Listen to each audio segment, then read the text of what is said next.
don't know how to say it. Urner. Could somebody just take these and see that a few get to each of the tables? I should have kept one. Can I borrow it? All right, I'm Carol Urner. I'm a member of this meeting.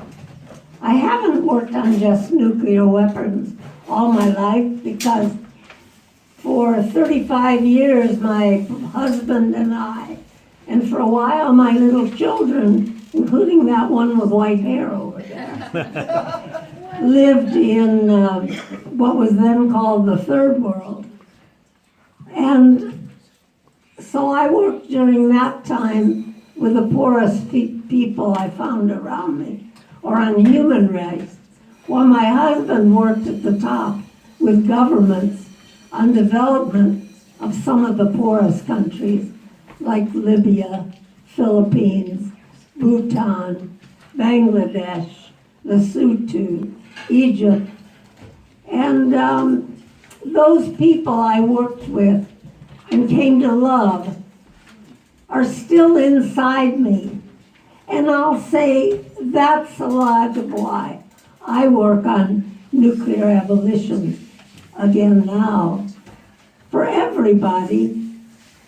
But knowing about these people as individuals fires me because they deserve a world in which they too have a chance to be the best people they can possibly be. And we saw, both my husband and I, that the policies of our country, which has given many great gifts to the world, were destroying other countries, and particularly the poorer people, not the top rich elites, but the poorer people. And I say we were destroying the rich elites too, because anybody who lives like that off the lives and the blood of the poor is not a complete person or a real human being. Amen. They're missing something in the world. Anyway, I must talk about what I'm supposed to be talking about. I was going to talk about the Marshall Islands to start. I want to talk about hope, and I want to stand up to do it so I can shout. And there is a lot to be hopeful about, and I think we have to cling to the hope, even though it's a little golden thread in a great darkness of violence, cruelty. We have to remember that even the cruel are human beings and try to find that which they can respond to and be transformed. And all of us have watched many people in our country, in other countries, be transformed and change their position. And sometimes it's a complete transformation. Sometimes, like with Kissinger, it's a little different, I think. But he is now one of the strongest voices calling for abolition of nuclear weapons. And so is George Shultz. And so is Perry, the former Democratic Secretary of Defense. And his voice is really strong. He's telling it how it is now. So watch New York Times, Truth Out, other places. I suppose he's been in Common Dreams, because his voice is getting loud and clear.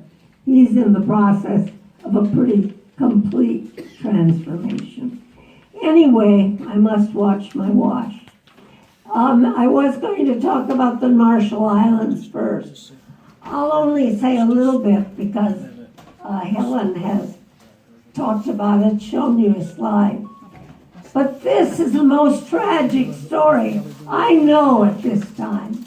And if you know about it, and that we now have documents that show that people in our government, scientists, were planning this 2 years in advance. And they said they were testing to see about the effect on shipping lines. But from the very beginning, they were thinking about human testing too. And we saw one quote that says, of course, the Marshall Islanders aren't the same as we are, but they're enough like us to be better to test than mice. And they planned to test, and they did not treat. They didn't give medical aid, nor really try to protect them. They watched the effects, and they recorded them, and they reported them. And that sounds like something the Nazis would do. Not, or like we like to say they did, which they did. But some people in our system have lost track of what it means to be human and to care about other people. And this kind of racist, they're not like us, but they're wonderful people. And I know, because I know many of them. And there is a book I want to recommend to you. You can find it on Amazon. It's by Giff Johnson. I think it's self-published. But he met a Marshall Islander in university in Hawaii, and he fell in love with her. And he loved her all his life. And that book is really a love story, but it's about her and how she reacted to what had happened to her people who were a part of this testing. And her reaction was to tell the story of what happened to them, but not with anger so much as looking for answers and helping her own people to stand up and to work to lift themselves and their own people up. And it's a book that tore my heart out, but it's also very inspiring. And it tells you the real story of what happened to the people of Marshall Islands who were not really like us, but they were better than mice. And she shouted. He shouted for her. Anyway, my minutes are up, I think. But I wanted to talk also about hope. And so I wanted to talk about just one of the things that I have never seen mentioned in our press. It must have been sometime or other.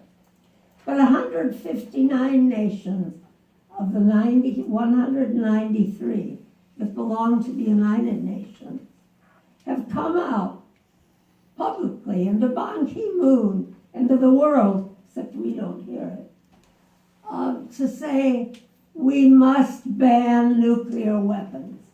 You know, we're working on getting chemical weapons out. We have a ban treaty, and it's working. And we have not such a strong treaty, but we're trying to strengthen it, except the U.S. blocks it, for biological weapons. But there's no ban on nuclear weapons. And the nuclear countries claim it's for security, their security. The rest of the world doesn't feel like it helps their security at all. It makes some of them targets. They're bullied.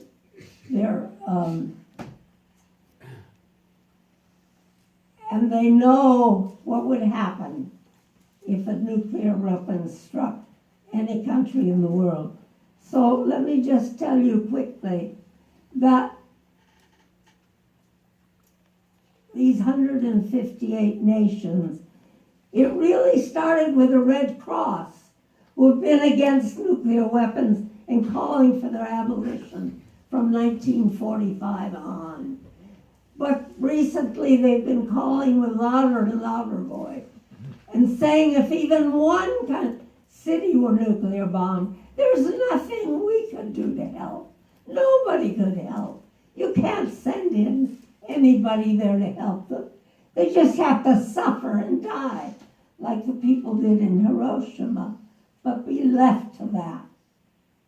Well, the 158 nations have heard this, and they started having meetings on the humanitarian consequences of nuclear war.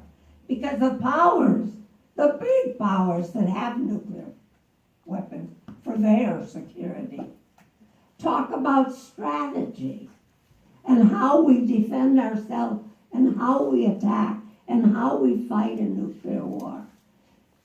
But these nations began to talk with the Red Cross there with them about the humanitarian consequences.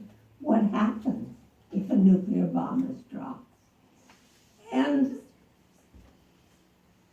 in the process, the organization to which I belong really promoted the concept of a ban treaty, to start by saying it's illegal, it's criminal to have nuclear weapons, to produce them, to deposit, have them on your territory, to deposit them on other people's territory, to move them, not just to use them, but all these other things. Well, I'll stop there by explaining it, but just end by saying they've been meeting this summer, and it's this is what's so hopeful. It's the General Assembly, which has always proposed resolutions to the Security Council. That's been its role. But the Security Council has people who can veto anything they recommend, and that's the way it's been going. But they realize now they do have power. They have one vote per nation. They act by majority rule. So why don't they go ahead and start a ban treaty? And that's what they've done. And they've been meeting about it this summer. The call is to begin negotiations next year. And my organization, the one to which I belong, I don't own it, Women's International League for Peace and Freedom, is in the middle of this with several other wonderful organizations, including Physicians for Social Responsibility. I see, I guess, oh, there you are, yes. Kelly Campbell. Your organization, and particularly the International Physicians to Prevent Nuclear War, are working on this very hard. And WILPF and IPPNW are close partners in pushing this. And so these are things that we should know about, learn about, and find ways to talk about them in this country where nobody even knows about them. It's our job, and that's the way the United Nations is organized. I must remind you, they don't use force. They don't have the military. It's all based on people like us working on our own governments for change. It's our responsibility. And Helen Jacquard, where are you? I'm so glad you're responsible. We love you and will. Please come. Please work on us too. She's a member of the committee I work with. So I could go on and on. One more, I'll just say that our mayors are our best friends, including Mayor Haley right here. Our mayors are for banning nuclear weapons. Our mayors, they know what happens to cities. They love their cities. So we need to make it possible for our mayors to speak out and help our communities to hear what the wonderful resolutions they pass every year are saying. So it's our job. Let's take responsibility. There's hope, but we have to have the hope, and we have to make work to make it reality. Thank you. Hey.